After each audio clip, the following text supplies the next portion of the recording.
जननीं शारदां देवीं रामकृष्णं जगद्गुरुं पादपद्मे तयो श्रित्वा प्रणमामि मुहुर्मुहुः। ध्यायेत्पद्मासनस्तां विकसितवदनां पद्मपत्रायताक्षीं हेमाभां पीतवस्त्रां करकलितलसद्धेमपद्माम्बराङ्गीं सर्वालङ्कारयुक्तां सततमभयदां भक्तनम्रां भवानीं श्रीविद्यां शान्तमूर्तिं सकलसुरनुतां सर्वसंपत्प्रदात्रीं। జయమా లలితా సహస్రనామంలో ఈరోజు 106వ శ్లోకం నుంచి చదువుకుందాము. మూలాధారాంబుజారూఢ పంచవక్త్రాస్తి సంస్థిత అంకుశాది ప్రహరణ వరదాది నిషేవిత. మూలాధారాంబుజారూఢ మూలాధార పద్మంపై అధిష్ఠించి ఉన్నది అని. పంచవక్త్రాస్తి సంస్థిత పంచవక్త్రాలంటే 5 ముఖాలు కలిగి ఉంది. ఈమె సిద్ధ విద్యాదేవి. ఇక్కడ 5వ మాసంలో గర్భస్థ పిండం చర్మం అనే స్పర్శేంద్రియాన్ని ఏర్పరచుకోవటంతో పంచేంద్రియాలని ఏర్పడి వీటి స్ఫురణ జీవునికి కలుగుతుంది. 5 ముఖాలు అంటంలో అర్థం ఇది. అస్థి సంస్థిత ఎముకల యందు అధిష్ఠించబడి ఉన్న తల్లి అని, అంటే ఎముకల యందు ఉండి బలం చేకూర్చున్నది. అంకుశాది ప్రహరణ అంకుశము, కమలము, పుస్తకము, జ్ఞానముద్ర ధరించి ఉంది. ఈమె వాగ్దేవత. వరదాది నిషేవిత మూలాధార చక్రంలో 4 దళాల పద్మం ఉంది. వీరి అక్షరాలు వా, ష, ష, స. ఈ పద్మంలో ఉన్నటువంటి దేవతలు వరద, శ్రీ, షండ, సరస్వతి, అంటే వీరితో కూడి ఉన్నది. అందుకని వరదాది నిషేవిత అన్నారు. తర్వాతి శ్లోకం. ముద్గౌదనాసక్త చిత్త సాకిన్యంబా స్వరూపిణి ఆజ్ఞాచక్రాబ్జ నిలయ శుక్లవర్ణ షడానన. ముద్గౌదన ఆసక్త చిత్త. ముద్గం అంటే పెసరపప్పు, అంటే బియ్యం పెసరపప్పు కలిపి ఉడికించింది. దీంట్లో బెల్లం, కొబ్బరికూరు లేదా కొబ్బరి ముక్కలు, మిరియాలు, సైంధవ లవణం, జీలకర్ర, ఆవు నెయ్యి, ఆవు పాలు వేసి సన్న సెగ మీద ఉడికిస్తారు. ఇటువంటి అన్నంపై ఆసక్తి కలది అని ముద్గౌదన ఆసక్త చిత్త అంటే. అమ్మకి ఈ నైవేద్యం ఇష్టమట.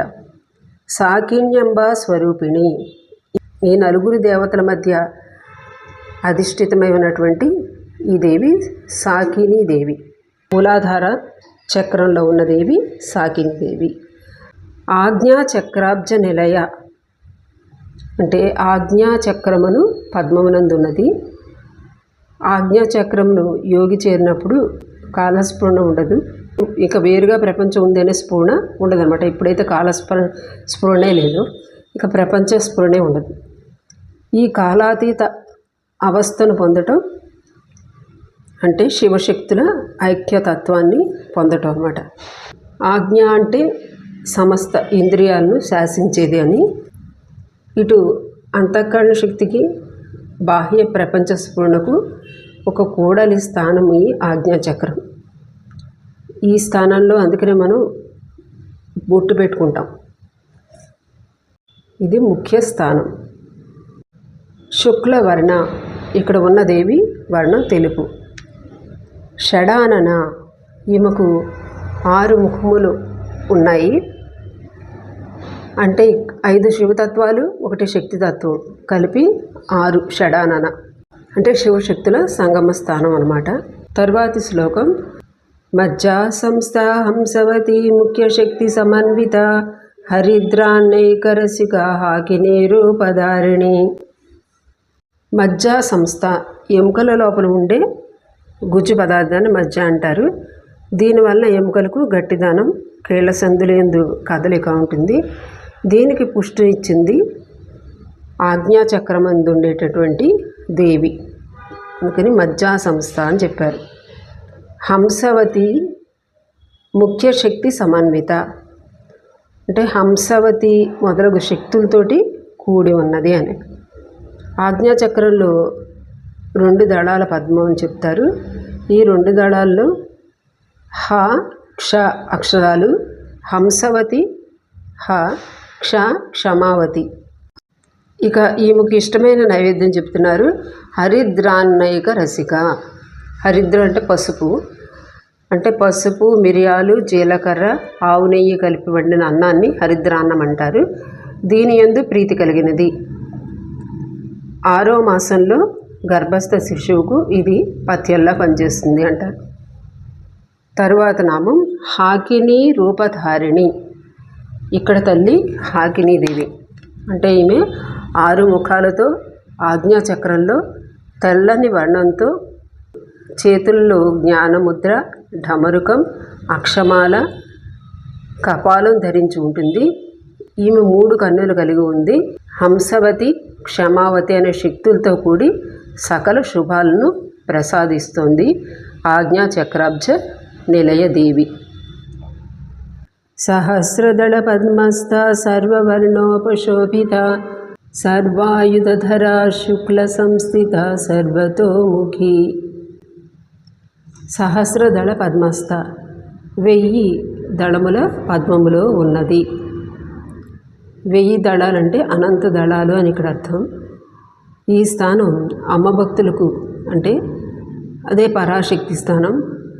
దీన్ని మణిద్వీప స్థానం అని అంటారు. అదే విష్ణు భక్తులకు వైకుంఠం, శివభక్తులకు కైలాసం, బ్రహ్మజ్ఞానులకు బ్రాహ్మీ స్థితికి అనుభవంలోకి వచ్చే స్థానం. ఇక్కడ ఉన్న ఈ దేవి యశస్విని దేవి. తర్వాతది సర్వవర్ణోపశోభిత. ఇక్కడ అమ్మ అన్ని వర్ణాలతోనూ శోభిల్లుతూ ఉంది అని. ఇప్పటి వరకు ఒక్కొక్క చక్రంలో ఒక్కొక్క వర్ణం ఒక్కొక్క దేవికి వర్ణించబడింది. కానీ ఇక్కడ అమ్మ అన్ని వర్ణాలతోనూ ముఖ్య శక్తిగా వర్ణించబడింది. 6 చక్రాల్లో ప్రధాన శక్తి, బ్రహ్మరంధ్ర స్థానం నుండి వచ్చినటువంటి ఈశ్వర చైతన్యం ఈ 6 చక్రాల యందు ప్రసరిస్తూ ఉంటుంది. ఇది 50 వర్ణాలకు స్థానం, అందుకని సర్వవర్ణోపశోభిత అని కూడా అన్నారు. అంటే అనేక కాంతులతో ప్రకాశించినది, మాతృకా వర్ణస్వరూపం అని కూడా చెప్తారు.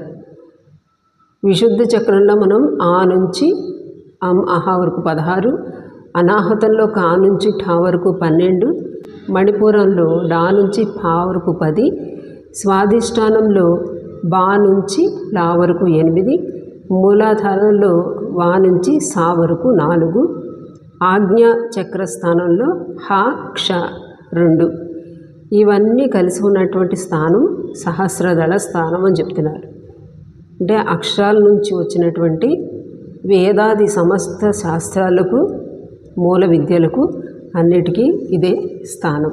అందుకని సర్వవర్ణోపశోభిత అని చెప్పారు. సర్వాయుధధర. ఈ దేవి అనంతమైన చేతులతోటి అనంతమైనటువంటి ఆయుధాలు పట్టుకుని ఉందట. అందుకని సర్వాయుధధర అని చెప్పారు. అంటే అనంతమైనటువంటి శక్తులకు ఇది ఆధార స్థానం అని అర్థం. తర్వాతి నామం శుక్ల సంస్థిత. శుక్లం అంటే జీవోత్పత్తికి మూలమైనటువంటి బీజాన్ని మనం శుక్లం అంటాము. ఈ శుక్ల ధాతువుకు అధిష్టాన దేవత కనుక శుక్ల సంస్థిత అని చెప్పారు. శుక్లం ద్వారా జీవుడు మాతృగర్భంలో ప్రవేశిస్తాడు.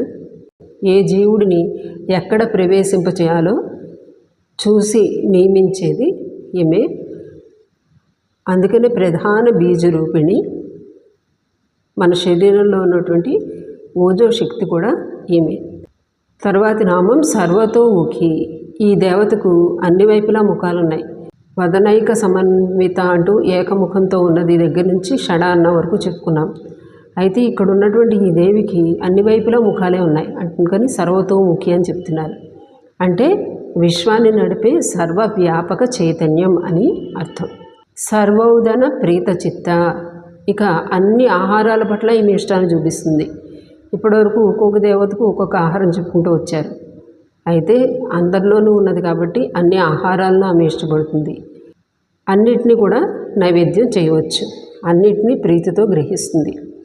అమ్మకి అన్ని రకాల నైవేద్యాలు పెట్టి ఈ ప్రసాదాన్ని గ్రహించడం వల్ల సర్వధాతు పుష్టి ఏర్పడుతుంది. ఇంకొక అర్థం సర్వోదన అంటే నోటితో తినే ఆహారం మాత్రమే కాదు, ఇంద్రియాల నుంచి గ్రహించబడే విషయాలను కూడా ఆహారం అని చెప్తారు. వీటన్నిటినీ ఒకే ప్రీతితో గ్రహిస్తోంది అంటే అన్నిటి పట్ల సమస్థితి కలిగి ఉంది. దీన్నే బ్రాహ్మీ స్థితి అని అంటారు. అందుకని సర్వోదన ప్రీత చిత్త అని చెప్పారు. యాకిన్యంబ స్వరూపిణి, ఈ తల్లి పేరు యాకినీదేవి. ఇటు శిరోభాగంలో 1000 దళ పద్మాల్లో అనంతమైనటువంటి హస్తాలతోటి ఆయుధాలతోటి ఉన్నది. శుక్లధాతువునందు ఉండు ఈ దేవి యాకినీదేవి. ఇప్పటి వరకు చెప్పినవి మనం గమనిస్తే మన శరీరంలో ఉన్నటువంటి 7 ధాతువుల్లో ఉండి శరీరానికి పుష్టినిస్తోంది జగదాంబ. అంటే కన్నతల్లి కంటే కూడా ఎక్కువగా జీవునికి చైతన్యాన్ని ప్రసాదించి ఆ జీవనం పోషిస్తోంది. మరలా మన కర్మలకు అనుగుణంగా మనకున్న వాసనను అనుసరించి సూక్ష్మదేహంలో ఉంచి తగిన దేహాన్ని నిర్ణయించి ఇస్తుంది. అంటే జన్మ జన్మాంతరాలకు కూడా ఈమె మనకి తల్లి. దేహం లేని స్థితిలోనూ లయం అవ్వాల్సింది, అంటే ముక్తిని పొందేది ఈమె యొక్క శరణతోనే. తర్వాతి నామాలు స్వాహా స్వధ, ఇవి 2 నామాలు. ఈ 2 మంత్రాలు యజ్ఞకర్మలు చేసేటప్పుడు ఆయా దేవతలకు హవిస్సులు ఇస్తూ ఆ హవిస్సులను తీసుకువెళ్ళటానికి ఆ దేవతలకు చేరవేయటానికి ఉపయోగించే మంత్రాలు ఇవి. స్వాహా మంత్రం, స్వధా మంత్రం. అంటే ఈ 2 కూడా మంత్రస్వరూప దేవతలు అనమాట. స్వాహాదేవి, స్వధాదేవి. వీరిద్దరిని అగ్నిదేవుని భార్యలు అంటారు. ఇక్కడ అగ్ని అంటే పరబ్రహ్మ స్వరూపం. అగ్నిలో సమర్పించబడినవన్నీ కూడా ఫలప్రదం చేసే శక్తి కాబట్టి వీరిద్దరిను అగ్ని యొక్క భార్యలు అని చెప్తున్నారు, స్వాహాదేవి, స్వధాదేవి. అయితే ఈ 2 దేవతలు కూడా అమ్మవారి యొక్క రూపాలే. స్వాహాదేవి రూపంలో దేవతలకు ఇచ్చే హవిస్సులను వాళ్ళకి చేరేటట్లు చేస్తుంది. స్వధాదేవి రూపంలో పితృదేవతలకు ఇచ్చే హవిస్సులను వారికి అందజేస్తుంది. అంటే హోమం లేదా యజ్ఞం చేసేటప్పుడు మనం ఎవరిని ఉద్దేశించి చేస్తామో ఏ దేవతలకైతే ఆ పేరు వెనక స్వాహ అని చెప్పిస్తారు. అలాగే పితృదేవతలకు స్వధా మంత్రంతో అందిస్తారు. ఇలా అగ్నిలో కుడివైపు పితృదేవతలు, ఎడంవైపు దేవతలు, వారికి హవిస్సులు ఇవ్వబడతాయి. కుడివైపు స్వాహాదేవి, ఎడంవైపు స్వధాదేవి ధ్యానించబడతారు. స్వ అంటే ఇంకొక అర్థం తీసుకుంటే స్వ అంటే స్వాత్మస్థితి, ఆహ అంటే కలిగించేది, అంటే ఈ స్వాత్మ జ్ఞానాన్ని కలిగించేది అని కూడా ఉంది స్వాహ అన్న పదానికి. ఇక స్వధ అంటే స్వశక్తితో ధరించింది, అంటే దేహ పతనానంతరం కూడా జీవుణ్ణి తన శక్తితోటి మరొక లోకానికి మరో గతికి తీసుకువెళ్ళేది కాబట్టి స్వధ అని చెప్పారు. ఈ నిర్ణయించే వ్యవస్థనే పితృదేవతాగణాలు అని అంటారు. పితృదేవతలు అంటే వసువులు, రుద్రులు, ఆదిత్యులు, వీరందరూ కూడా పితృగణాలు. వీరికి ఆర్థిక కర్మల ద్వారా వీరిని ఆరాధించడం జరుగుతుంది. ఈ మంత్రాలను స్వధాకారంతో ఉచ్చరించినప్పుడు వారికి అమ్మ ఫలాన్ని చేరవేస్తుంది.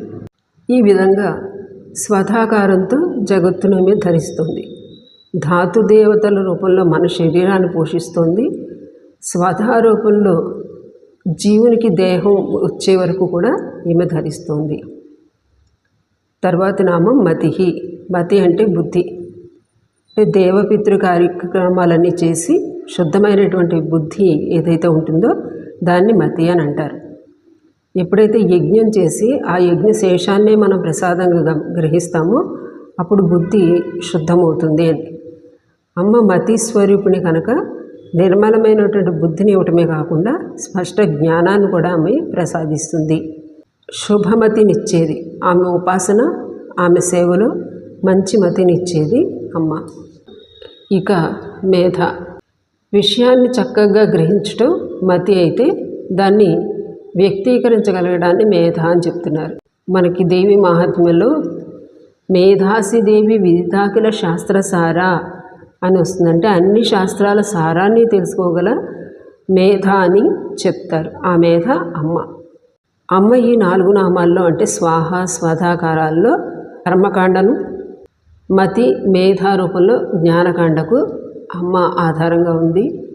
ఈ 2 కలిపితే సమగ్ర వేదం అన్నమాట. అంటే జ్ఞానకాండ కర్మకాండ కలిపితే యజ్ఞాల్లో స్వాహ స్వధాలు ఉపయోగిస్తారు. తర్వాత జ్ఞానాన్ని తెలుసుకోవడానికి మతి మేధ అవసరం. అందుకనే అమ్మ ఈ 4 స్వరూపం కాబట్టి అమ్మ వేద స్వరూపిణి అంటున్నారు. శృతి, అమ్మ శృతి స్వరూపం అని మళ్ళీ చెప్తున్నారు. అంటే వేద స్వరూపం అనే. శృతి అంటే శ్రవణం ద్వారా అందజేయబడినవి. అంటే ఈ వేదాలు అనేవి చెప్పడం ద్వారానే వేరే వారికి తెలియజేయబడింది అని. పైన అమల్లో మనం ముందు చెప్పుకున్నాం కర్మ జ్ఞాన కాండాలకు ఆధారం కాబట్టి వేద రూపిణి అని. అందుకని అమ్మ శృతి స్వరూపము. మరి స్మృతి స్వరూపం ఎలా? స్మృతి అంటే స్మరణకు తెచ్చుకొని చెప్పినదే అని. అంటే వేదాల్లో చెప్పబడినటువంటి ధర్మాల్ని ఋషులు గుర్తుకు తెచ్చుకొని లోకహితం కోసం గ్రంథాల రూపంలో ఇచ్చి వాటిని పురాణాలుగా మనకు అందించారు. ఈ పురాణాలనే మనం స్మృతులు అని అంటాం. అంటే దేవి శృతి స్వరూపిణి, ఆమె యొక్క సర్వకర్మలను స్మరించి వ్రాశారు కాబట్టి అవి స్మృతులు అయ్యాయి. ఆ స్మృతుల్లో ఉన్న రూపం కూడా దేవిదే. అంటే శృతుల్లోని విషయాలను అనుభవించినప్పుడు ఆ అనుభవం నిలిచి స్మృతి అవుతుంది. మతి మేధ వల్ల సరిగ్గా శ్రవణం చేయగలిగితే ఆ శక్తి శృతి, దాన్ని గ్రహించే శక్తి స్మృతి. ఈ విధంగా అమ్మ శృతి స్మృతి స్వరూపంలో ఉంది. ఇక చివరిది అనుత్తమ. ఉత్తమ అంటే గొప్పది, అనుత్తమ అంటే అంతకంటే ఇంకా గొప్ప ఏది లేదు అని. దేవితో సమానమైంది ఇంకా ఏమీ లేదు. ఇప్పటి వరకు చెప్పుకున్నటువంటి 6 చక్రాల్లోనూ వజ్రేశ్వరి నామం దగ్గర నుంచి అనుత్తమ వరకు ఉన్నటువంటి నామాలు, అంటే 6 చక్రాలను ఆధారంగా చేసుకున్న విద్యని షడాధార విద్య అంటే ఆ అమృత నుండి క్షమ వరకు 50 మాతృగా దేవతలుగా దేవి నెలకొని ఉంది. ఈ వర్ణాలు శివుని డమరుకుల్లోంచి వెలువడ్డాయి అంటారు. అంటే డమరుకుల్లోంచి వచ్చిన ఆ నాదమే ప్రథమ స్పందన. దీన్ని 14 సూత్రాలుగా చెప్తారు. ఐవృండ్రులుక్ అనే 14 సూత్రాలుగా చెప్తారు. వాటిలోంచి అక్షరాలన్నీ వెలువడ్డాయి అంటారు. ఇదే శ్రీచక్రంలో మనం చెప్పుకోవాలంటే మధ్య బిందువు నుంచి వెలువడిన స్పందన నుంచి త్రికోణాలు ఏర్పడుకుంటూ చివరి చతురస్రం వరకు వస్తాయి. ఇవి ఇలా 14 త్రికోణాల్లో ఉన్న అక్షరాలను తర్వాత మన శరీరంలో ఉన్నటువంటి 6 చక్రాల్లోని అక్షరాలు ఇవన్నీ కూడా సమం. వీటికన్నిటికీ మూలం ఏంటి? 7వ భూమిక. దీన్ని బిందు రూపిణి అని చెప్తున్నారు. సహస్రారంలో ఉన్నటువంటి ఏ చైతన్య శక్తి ఉందో అది శుక్ల రూపంలో జీవునిలో ప్రవేశించి ఒక శిశువుగా ఎదుగుతూ ఆ ఎదుగుదలకు కావలసినవన్నిటినీ కూడా ఒక రక్షణ దేవతలాగా వాటిని రక్షిస్తూ వాటిని పోషిస్తూ దానికి ఒక ఆకారాన్ని తీసుకొచ్చి ఒక జీవుడిగా పుట్టే వరకు దేవి ఎన్ని విధాలుగా మనకి రక్షిస్తోంది అన్నది ఈ ధాతు విజ్ఞానంలో చెప్పబడింది. ముందే చెప్పుకున్నాము, ఈ ధాతు దేవతలను కొలవటం ద్వారా ధాతువు యొక్క దోషాలు ఏమైనా ఉంటే మన శరీరం నుంచి పోతాయని.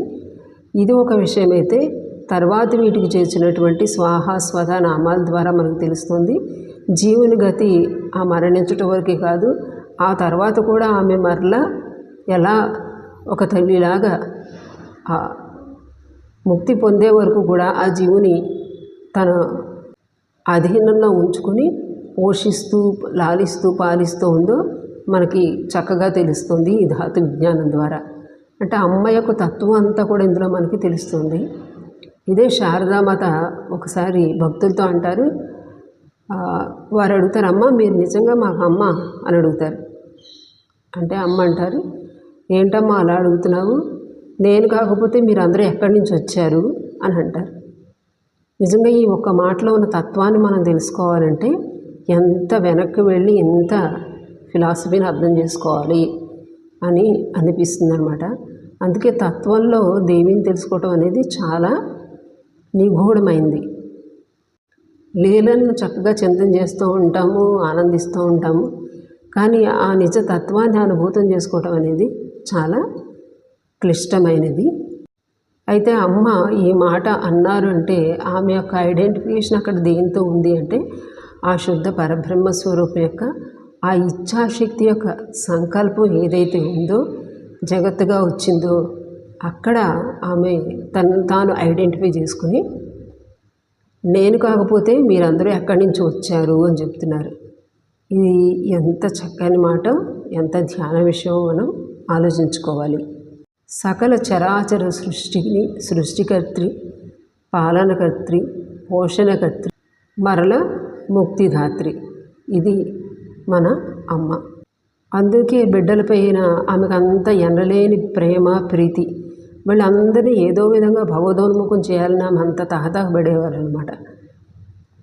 ఆ పరబ్రహ్మ స్వరూపులైనటువంటి శ్రీరామకృష్ణుల వైపు తన భక్తకోటిని అందరినీ పంపాలన్నదే ఆమె యొక్క ఆతృతగా ఉండేవారు శారదామాత. ఇక్కడితో 110 శ్లోకాలు పూర్తయ్యాయి. జై మా.